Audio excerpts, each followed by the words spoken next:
ಸ್ನೇಹಿತರೆ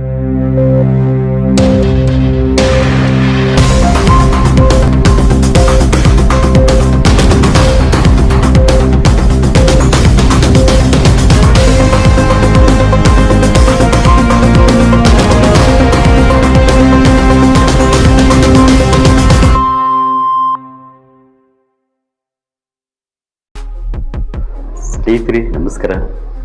ಸ್ನೇಹಿತರೆ ಹೇಗಿದ್ರೆ ಎಲ್ಲರೂ?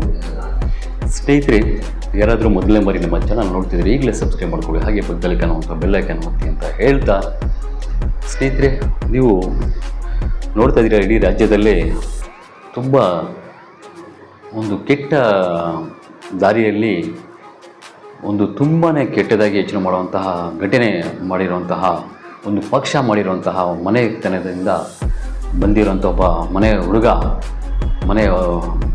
ಏನು ಒಂದು ವಯಸ್ಸಾಗಿರುವ ಒಬ್ಬ ವ್ಯಕ್ತಿ ಒಂದು ಸಂಸದ ಸ್ಥಾನದಲ್ಲಿದ್ದು ಹಾಗೆ ಪಕ್ಷ ಮಾಡಿರುವಂಥ ಮನೆಯಲ್ಲಿ ಹುಟ್ಟಿದ್ದು ಮನೆಗೆ ಎಷ್ಟು ನಾನಾ ರೀತಿಯ ಹೆಣ್ಮಕ್ಳು ನಾನಾ ರೀತಿಯ ಕಷ್ಟಗಳನ್ನು ಹೇಳ್ಕೊಂಡು ಬರುವಂಥ ಹೆಣ್ಮಕ್ಳ ಜೊತೆ ಸಹಾಯ ಮಾಡ್ತೀನಿ ಅಂತ ಹೇಳಿ ಅವ್ರಿಗೆ ಲೈಂಗಿಕವಾಗಿ ಬಳಸ್ಕೊಂಡು ಅವ್ರಿಗೆ ಎಲ್ಲ ಕೆಟ್ಟದಾಗಿ ನಡ್ಕೊಳ್ಳೋದು ಅಷ್ಟೇ ಅಲ್ಲದೆ ಅವ್ರಿಗೆ ಮತ್ತೆ ಬ್ಲ್ಯಾಕ್ ಮೇಲ್ ಮಾಡೋದಕ್ಕೆ ವಿಡಿಯೋ ಎಲ್ಲ ಮಾಡಿಕೊಂಡು ಸೈಕೋ ಥರ ಆಟ ಆಡಿದ್ದಾನೆ ಅಂದರೆ ಇಡೀ ಪ್ರಪಂಚನೇ ನಂಬಲ್ಲ. ಒಂದು ಪಕ್ಷ ಮಾಡಿರುವಂತಹ ಮನೆತನದಲ್ಲಿ ಈ ರೀತಿ ನಡೀತಾವ ಅಂತ ಪ್ರತಿಯೊಬ್ಬರು ಯೋಚನೆ ಮಾಡ್ತಿದ್ದಾರೆ. ಹೋಗಲಿ ಬಿಡಿ, ಒಬ್ಬ ಇವನು ವ್ಯಕ್ತಿ ಮಾಡಿದ್ದಾನೆ ಅಂತ ಅಂದ್ಕೊಂಡ್ರೆ ಅವ್ರ ಅಪ್ಪನೂ ಮಾಡಿದ್ದಾನೆ. ಅವ್ರ ಅಪ್ಪ ಕೂಡ ಮನೆಗೆ ಕೆಲಸಕ್ಕೆ ಬರುವಂಥ ಹೆಣ್ಮಕ್ಳ ಜೊತೆ ಸರ್ಸಾಟ ಆಡೋದು, ಅವ್ರಿಗೆ ಎಲ್ಲೋ ಊರಾಚೆ ಫಾರ್ಮರ್ಸ್ ಹೌಸ್ಗೆ ಕರ್ಕೊಂಡು ಹೋಗೋದು, ಅಲ್ಲೆಲ್ಲ ಇಟ್ಕೊಳ್ಳೋದು, ಅಲ್ಲೆಲ್ಲ ಏನೋ ಸಹಾಯ ಮಾಡ್ತೀನಿ ಅಂತ ಕರೆಸ್ಕೊಳ್ಳೋದು, ಆ ಕೇಸುಗಳೆಲ್ಲ ಸಿಕ್ಕಿಕೊಂಡು ಅವ್ರ ಮೇಲೆ ಎಲ್ಲ ಕೇಸ್ ಆಗಿದೆ. ಈಗ ಮಗನ ಮೇಲೆ ಕೇಸ್ ಆಗಿದ್ದು, ಈ ಮಗ ಕಣ್ಣು ಮುಚ್ಚಾಲೆ ಆಟ ಆಡೋ ರೀತಿಯಲ್ಲಿ ಪೊಲೀಸ್ ಅವ್ರಿಗೆ SIT ತಂಡದವ್ರಿಗೆ ಸಿಗದೆ 35 ದಿನಗಳ ಆ ದೇಶದಲ್ಲಿದ್ದೀನಿ, ಈ ದೇಶದಲ್ಲಿ ಬರಲೇ ಇಲ್ಲ. ಹೆಣ್ಮಕ್ಳೆಲ್ಲ ಸಾವಿರಾರು ಸಂಖ್ಯೆಯಲ್ಲಿ ಹಾಸನದಲ್ಲಿ ಸೇರಿ ಸಂಘರ್ಷಣೆಗಳು, ಹೋರಾಟಗಳು ಧ್ವನಿ ಎತ್ತಿದ್ದಕ್ಕೆ ಇನ್ನು ಮಾನ ಮರ್ಯಾದೆ ಹೋಗುತ್ತೆ ಅಂಥೇಳಿ ದೇವೇಗೌಡರು ಮತ್ತು ಕುಮಾರಸ್ವಾಮಿ ಅವರು ಕರೆಸಿದ್ದಾರೆ. ಟಚ್ಚಲ್ಲಿ ಇಡ್ತಾರೆ, ಆದರೆ ಇಲ್ಲ ಅಂತ ಹೇಳ್ಕೊಂಡು ಕರೆಸಿದ್ದಾರೆ. ಅರ್ಥ ಮಾಡ್ಕೊಳ್ಳಿ. ಬಂದಿದ್ದಾಯಿತು, ಆತ ಬಂದ ಮೇಲೆ ಏನು ಪೊಲೀಸ್ ಅಧಿಕಾರಿಗಳು ನಮ್ಗೆ ಟಚ್ ಮಾಡಿದ್ರೆ ಸರಿ ಇರಲ್ಲ, ಮುಟ್ಟಬೇಡಿ ಅಂತ ಹೇಳೋದು. ಅಲ್ಲಿ SIT ತಂಡದಲ್ಲಿ ಈಗ ಒಳಗಡೆ ಹಾಕಿದ್ದಾರೆ. ಇಲ್ಲಿ ನನಗೆ ಇರೋಕ್ಕಾಗಲ್ಲ, ವಾಶ್ರೂಮ್ ಟಾಯ್ಲೆಟ್ ರೂಮ್ ಕ್ಲೀನ್ ಮಾಡಿ ವಾಸನೆ ಅಂತ ಹೇಳೋದು, ಬೆಳಗ್ಗೆ ಎದ್ದ ತಕ್ಷಣ ಕಾಫಿ ಬೇಕನ್ನೋದು, ಏನು ಅತ್ತೆ ಮನೆಯಲ್ಲಿ ಮಾಡ್ದಂಗೆ ನಡ್ಕೊಂಡು ಹೋಗ್ತಿದ್ದಾರೆ. ಪಾಪ ಲೇಡೀಸ್ ಪೊಲೀಸ್ ಅಧಿಕಾರಿಗಳು ಗುರಾಯಿಸಿ ನೋಡೋದು, ಹಿಂಗೆಲ್ಲ ಮಾಡ್ತಿದ್ದಾರೆ. ಇವ್ರದ್ದು ಒಂದು ಆಯಿತು, ಏನೋ ಸೇರಿದ್ದಾರೆ, ಏನೋ ಮಾಡ್ತಾರೆ ಟ್ರೀಟ್ಮೆಂಟ್ ಅಂದ್ಕೊಳ್ಳಿ. ಈಗ ಅವ್ರ ತಾಯಿ ಕೂಡ ಅಪ್ಪ ಮಾಡಿದಂದರೆ ತಾಯಿ ನಾನೇನು ಕಡಿಮೆ ಇಲ್ಲಪ್ಪ, ನಾನು ಬರ್ತೀನಿ ಜೊತೆಗೆ ಸ್ಟೇಷನ್ಗೆ ಅಂದಂಗೆ ಈ ತಾಯಿ ಕೂಡ ಈ ರೀತಿ ಒಂದು ತನಿಖೆಯಲ್ಲಿ ಇವ್ರದ್ದು ಒಂದು ಕೈ ಇದೆ ಅಂಥೇಳಿ ಇವ್ರದ್ದು ಇವಾಗ ಕೇಸ್ ಆಗಿದೆ. KR ನಗರ ಮಹಿಳೆ ಕಿಡ್ನಾಪ್ ಕೇಸಲ್ಲಿ ಇವ್ರದ್ದು ಕೇಸ್ ಆಗಿದೆ.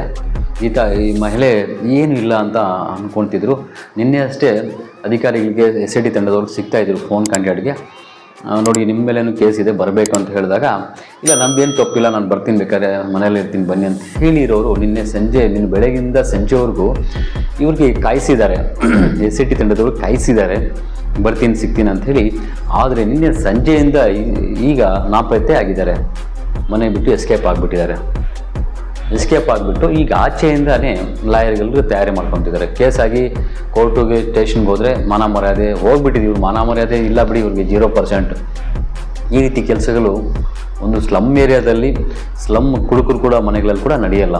ಈ ಕಂಡ ಹೆಣ್ಮಕ್ಳಿಗೆಲ್ಲ ಈ ರೀತಿ ಬಳಸ್ಕೊತಾರೆ ಅಂದರೆ ಇವರು ಮನೆತನ ಯಾವ ರೀತಿ ಅಂತ ಅರ್ಥ ಮಾಡ್ಕೋಬೇಕು. ಇನ್ನು ಇವ್ರ ಮನೆಗಳಲ್ಲಿ 3 ಜನ ಸಿಕ್ಬಿಟ್ರು, ಕೆಲವರು ಈ ರೀತಿ ಕೆಲಸಗಳು ಮಾಡ್ತಾರಂತೆ. ಇನ್ನು ಮುಂದೆ ಇನ್ನು ಯಾರ್ಯಾರು ಆಚೆಗೆ ಬರ್ತಾರೆ ಗೊತ್ತಿಲ್ಲ. 35 ದಿನದಿಂದ ಕಣ್ಣು ಮುಚ್ಚಿ ಆಟ ಆಡಿಸ್ಕೊಂಡು ಬಂದಿದ್ದಾನೆ ಪ್ರಜ್ವಲ್. ಆದರೆ ಈ ಪಕ್ಷದ ಸ್ಥಾನದಲ್ಲಿ ಒಂದು ರಾಜ್ಯಾಧ್ಯಕ್ಷರಾಗಿ ಕುಮಾರಸ್ವಾಮಿ ಅವರು ಬಂದಿದ್ದಾರೆ, ಮೆಟ್ಟಲ್ ಹೊಡೆದು ಇವ್ನಿಗೆ ಬುದ್ಧಿ ಹೇಳೋಣ ಅಂತ ಬಿಟ್ಟು ಇವ್ರ ಮಗನಿಗೆ ಸೊಸೆಗೆ ಫ್ಯಾಮಿಲಿ ಕರ್ಕೊಂಡು ಇವರು ಇವಾಗ ಟ್ರಿಪ್ ಹೋಗಿದ್ದಾರೆ ಕೇರಳ ಕಡೆ. ನೀರಲ್ಲಿ ಎಂಜಾಯ್ ಮಾಡ್ಕೊಂಡು ವೀಡಿಯೋಗಳು ಮಾಡಿ ಚಾನಲ್ಗಳಿಗೆ ಹಾಕ್ತಾಯಿದ್ದಾರೆ. ನೋಡಿ, ಇವರಿಂದ ಪ್ರಜ್ವಲ್ ಮಗನಿಂದ ರೇವಣ್ಣ ಹೆಂಡತಿಯಿಂದ ಕೆಟ್ಟ ಹೆಸರು ಬಂದಿದೆ. ಸರಿಪಡಿಸೋಣ, ಏನೋ ಸಮಾಜಕ್ಕೆ ಪಬ್ಲಿಕ್ಕಿಗೆ ಒಂದು ಕ್ಷಮೆ ಕೇಳೋಣ, ನಮ್ಮ ಮನೆ ಕಡೆಯಿಂದ ನಮ್ಮ ಮನೆತನದಿಂದ ಈ ರೀತಿ ಆಗಿದೆ ಅಂತ ಹೇಳೋದು ಬಿಟ್ಟು ಇಲ್ಲ ರೀ ಅವ್ರಿಗೂ ನಮಗೆ ಸಂಬಂಧ ಇಲ್ಲ, ಆ ಮನೆ ಬೇರೆ ಈ ಮನೆ ಬೇರೆ ಅಂತ ಹೇಳ್ತಾರೆ. ಸಂಬಂಧ ಇಲ್ಲ ಅಂದರೆ ಈಗ ಒಂದೇ ತಾಯಿ ಹೋಟೆಲ್ ಹುಟ್ಟಿ ಮತ್ತು ಇವರು ಪಕ್ಷಕ್ಕೆ ಪ್ರಚಾರಕ್ಕೆಲ್ಲ ಪ್ರಜ್ವಲ್ ಪರವಾಗಿ ಬ್ಯಾಟಿಂಗ್ ಮಾಡಿದ್ದಾರೆ, ಪ್ರಚಾರಕ್ಕೆ ಹೋಗಿದ್ದಾರೆ. ಈಗ ಸಂಬಂಧ ಇಲ್ಲ ತಪ್ಪು ಮಾಡಿದ ಮೇಲೆ ಸಂಬಂಧ ಇಲ್ಲ ಅಂದರೆ ಈ ಜನ ಕುರಿಗಳ ಇವ್ರು ಹೇಳೋದನ್ನು ಕೇಳ್ಕೊಂಡು ಹೇಳೋಕ್ಕೆ ಇವ್ರು ಬಂದ ಮೇಲೆ ಸಿಕ್ಕಿ ಏನೋ ಒಂದು ತನಿಖೆ ಮಾಡಿಸಿ ನ್ಯಾಯ ಎಲ್ಲರಿಗೂ ಒಂದೇ, ಯಾರು ತಪ್ಪು ಮಾಡಿದ್ರೆ ಶಿಕ್ಷೆ ಆಗಬೇಕು ಅಂಥೇಳಿ ಸ್ಟೇಟ್ಮೆಂಟ್ ಕೊಟ್ಟು ಅವ್ನು ಮೆಟ್ಟೆಲ್ಲ ಏನಾದ್ರಲ್ಲೆಲ್ಲ ಹೊಡೆಯೋದು ಬಿಟ್ಟು ಇವರು ಎಲ್ಲೋ ಹೋಗ್ಬಿಟ್ಟಿದ್ದಾರೆ. ನಮ್ಗೆ ಯಾಕೆಪ್ಪ ಅಂದಂಗೆ ನೋಡಿ ಯಾವ ರೀತಿ ಕುಟುಂಬ ಇವರು ಮಹಿಳೆಯದ ಚಿಹ್ನೆ ಇಟ್ಕೊಂಡು ಮಹಿಳೆಯರಿಗೆ ಈ ರೀತಿ ತೊಂದರೆ ಮಾಡಿದ್ದಾರೆ ಅಂದರೆ ಏನು? ಈಗ ಅಪ್ಪ ಮಾಡಿದ್ದಾನೆ, ಅಪ್ಪಂದಾಯಿತು, ತನಿಖೆ ಆಯಿತು. ಈಗ ಮಗ ಮಾಡಿದ, ಮಗಂದು ಸಿಕ್ಬಿಡ್ತು ಸುಮಾರು ಹೆಣ್ಮಕ್ಳದ ವಿಡಿಯೋಗಳು. ಇವನು ಯಾವ ಸೈಕೋ ನೋಡಿ, ಅವನಿಗೆ ಮಹಿಳೆಯರಿಗೆ ಲೈಂಗಿಕವಾಗಿ ಬಳಸ್ಕೊಂಡು ಅವ್ರದ್ದು ವಿಡಿಯೋಗಳೆಲ್ಲ ಮಾಡಿಸ್ಕೊಂಡು ಪ್ರಚಾರ ಮಾಡ್ತಾನೆ ಅಂದರೆ ಇವ್ನಿಗೆ ಯಾವುದರಲ್ಲಿ ಶಿಕ್ಷೆ ಕೊಡ್ತಾರೆ ನೋಡಬೇಕು. ಈಗ ಅವರಿಬ್ಬರು ಬಿಟ್ಟು ತಾಯಿ ಕೂಡ ಅದೇ ಇದರಲ್ಲೇ ಸಿಕ್ಕಿಲ್ಕೊಂಡಿದ್ದಾರೆ ಅಂದರೆ ಅರ್ಥ ಮಾಡ್ಕೋಬೇಕು, ಇವರು ಇಡೀ ಕುಟುಂಬನೇ ಸರಿ ಈ ರೀತಿ ಇದ್ದಾರೆ ಅಂತ. ಸ್ನೇಹಿತರೆ, ಇದು ಈ ರೀತಿ ಎಸ್ಕೇಪ್ ಆಗಿ ಭವಾನಿಯವರು ಯಾವಾಗ ಸಿಗ್ತಾರೋ ಗೊತ್ತಾಗಬೇಕು. ಇದರ ಬಗ್ಗೆ ನಿಮ್ಮ ಅನಿಸಿಕೆ ಕಮೆಂಟ್ ಮುಖಾಂತರ ತಿಳಿಸಿ ಅಂತ ಹೇಳ್ತಾ ನಮಸ್ಕಾರ, ಧನ್ಯವಾದಗಳು.